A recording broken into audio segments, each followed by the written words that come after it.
Hello, and welcome back to another episode of Wednesday Soul Chats with Sooth Sisters.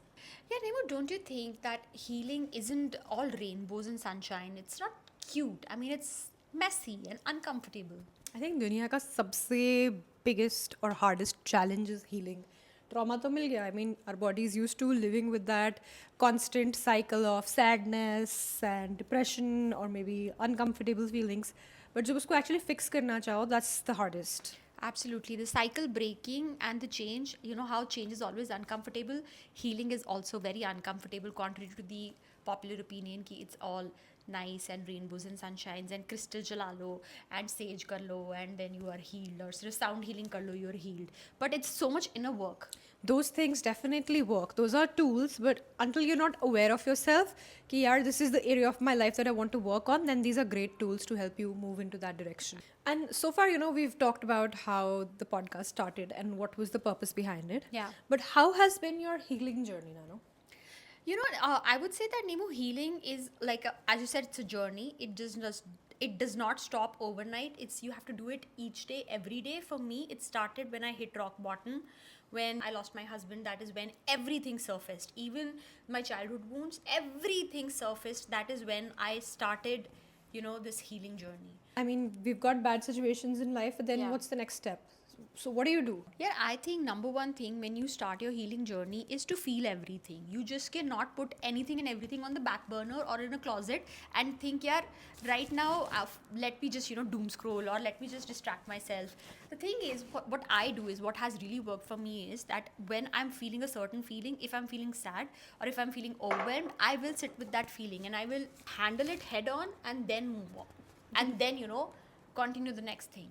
Give me an example. Like you said it a million times. We've Yeah. done the inner work. Yeah. We are on our spiritual journey. Yeah. Everything's done and dusted. Yeah. But how about in real life? How does that show up in real life? Give us some example. What did you feel different about yourself now that you're on your healing journey as compared to before?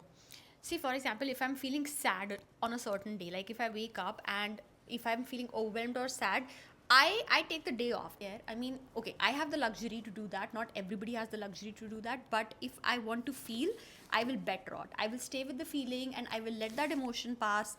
And I will think, yaar, iska root cause kya hai? Why?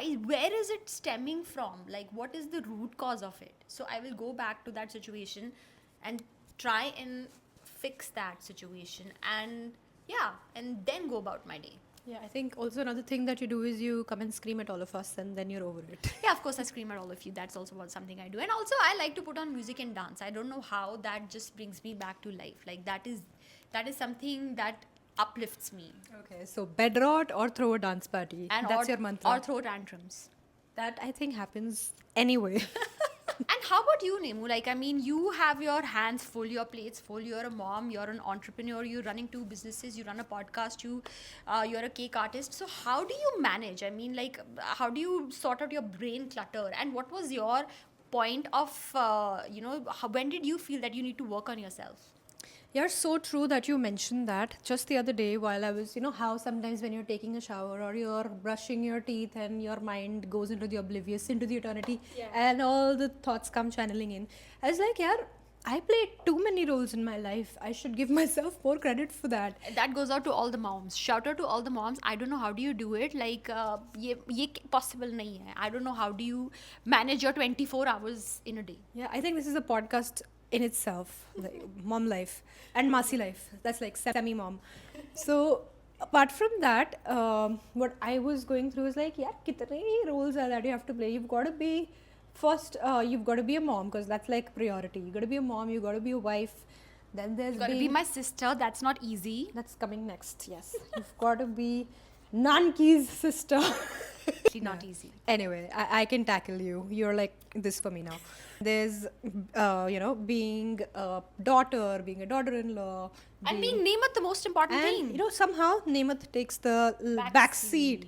And that's where like, yeah, nahi, aisa nahi, you can't let go of yourself. You've got to give yourself more credit. So what brought me to my senses that I actually needed some healing in my life was, becoming a mom. Having my child just flipped the narrative of my entire life.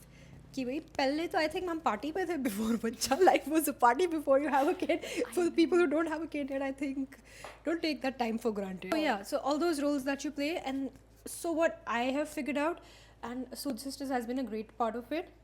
What I do is prioritize what needs to be done first, Yeah. because I still am going through that, and you see me, I get all over the place, my head is scrambled. Yeah. There's like a constant mental checklist, ye karna, ye karna, ye karna. Always. But I prioritize, okay yaar, first child and then everything else, and after child then it comes me. What helps me is, you could call this a healing practice or something. Again, like you said, I wake up in the morning, I've stopped picking up my phone first thing in the morning, I think, because that overstimulates me. Yeah. I end up seeing what everyone's up in their life, and somehow that ends up having power over me. So I don't want to see what's up in everyone's life. I love seeing that, but not first thing in the morning. Stepping away from my Great practice. yeah, stepping away from my phone, having a chit chat with my husband over tea, and Staying present at the moment. and I make sure that I'm listening to that cute baby voice, that my child still has a baby voice, and I need to be present in that moment. Yeah. And genuinely trying to listen to what your partner is saying and not getting agitated at every moment. And if you think the agitation is coming in between, I just step out. I'm like, yo, you boys, you take over. I'm out of this. This is not a mom problem. Absolutely. This is so important. I mean, I think growing up, ये हमें, especially for, I don't know, I mean, in our communities, moms always take the back seat. I mean, but it's so important to live your life too. I mean, you are a girl too. Like, let's not forget. Exactly. Yes, you're right. I'm just You're just a girl. I'm just a girl who's also living her life apart from being all these list of roles that we just listed. And I feel sad for our parents, yeah. But thanks to the boomer generation, they've brought out this thing in this generation that we started self-reflecting. I don't think the boomers have the opportunity. I think to the boomers still self-reflect. have the luxury to sit down and understand that feelings are so important. True. Like, you need to sit with your feelings. They did not understand that feelings are so, it is so important to sit with your feelings. I mean, how did our moms do it? Like, manage homes, careers, and in-laws and everything. It was too much.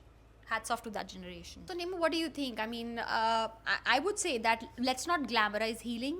It's not easy, it's messy, it's uncomfortable, but it's necessary. Absolutely, यार. और इसको healing को भी इतना big deal नहीं बनाना. You have to heal. Like, just take it as like an everyday chore. Just, you know how you've got to wake up, you've got to brush your teeth. You can't walk out without brushing your teeth. You've got to heal. Once you heal, and that's when you fully have the human experience. Most spiritual thing I think to do is being human, right? Exactly. That's what we've learned so far. And we've been so blessed to have like the best guests on our podcast. And So guys, we would love to know what your healing practices are, what your healing journey is, if you're on one. Share your story with us in the comment section below. until next time, this is Sood Sisters signing off. Goodbye.